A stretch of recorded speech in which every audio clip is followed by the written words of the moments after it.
Welcome back to Let's Make a Game, the channel where we are making a computer role-playing game using the free program Twine and the Sugarcube format for that program.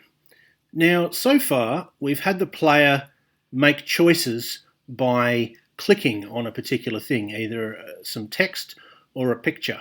But that's not always practical. For example, what if you wanted the player to enter a name for their character and then have that name displayed on a little character sheet, or you could have other characters use that name when they're talking to the player character.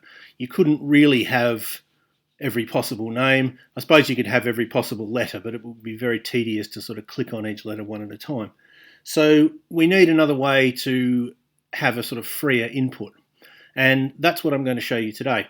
So I've changed the game slightly, such that if you choose a human, thus, and then we cross over the bridge, thus, there is a fierce monster guarding the bridge and it demands an answer to its riddle.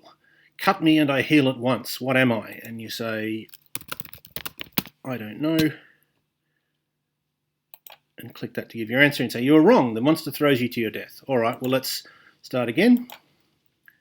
We'll choose to be a human.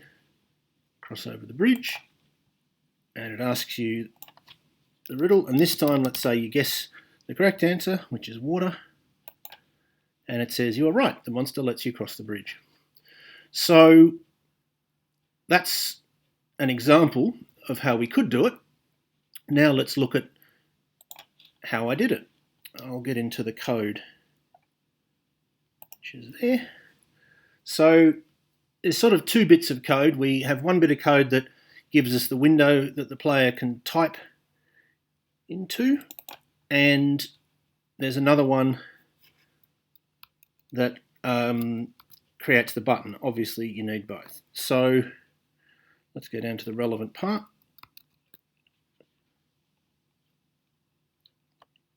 And it's very straightforward. First of all, we have less than text box, and then we have quote, $Z, quote, and then quote. Now, what does that mean? Well, the first one is what variable is going to be used to store whatever the person puts in this case, Z. And then the second one is, what do you want to display on the button by default? So sometimes if you have a window, you might put your name in here or something like that, some sort of instruction. I thought it was obvious enough that it didn't need an instruction. And so I've just put quote. So it displays nothing. You do have to do that though. I couldn't leave that out. It would generate an error if I didn't put that in. And then we have the two greater than signs, which indicate the sort of end of the code. And then we have, you probably remember these from last video if you've been following along, those indicate line breaks. And then we have this bit of code here, which is less than button. And then we have square brackets, give your answer. I don't know what that line is called. I just call it vertical line. Answer, square bracket.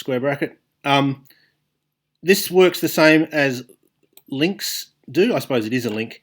The first bit of text is what is written on the button, and the second bit of text is where do we go once the player presses the button.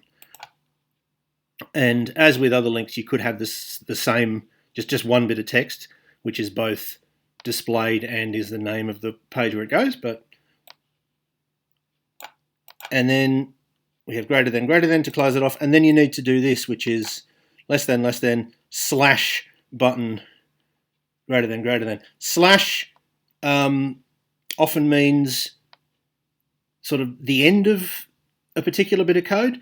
You might have noticed that in the if, you have this less than slash if greater than. That indicates that the code that is encompassed by the if, then, else if, etc. is is ended. Now, why do you need to do that for the button, but you don't need to do it for the text box? I don't know, but that is the case. As you can see, I haven't done it for the text box, and I have done it for the button. If I didn't do it for the button, it wouldn't. I don't think it would work. So it's another fairly complicated bit of text, but easy enough to remember once you get familiar with it. Just remember the less than, and greater than signs to sort of bracket the code, and just remember that the button one needs a sort of ending tag. It needs you to put this slash button thing in. And then briefly we'll look at what happens when you go to answer. That's quite straightforward. There's no new code there. It just displays a picture of the monster, does a couple of line breaks, and then if your answer is water, which is the correct answer, it says you're right, the monster lets you across the bridge. And if your answer is anything other than water, you're wrong, and the monster throws you to your death. And then, of course, we have the end if there as well.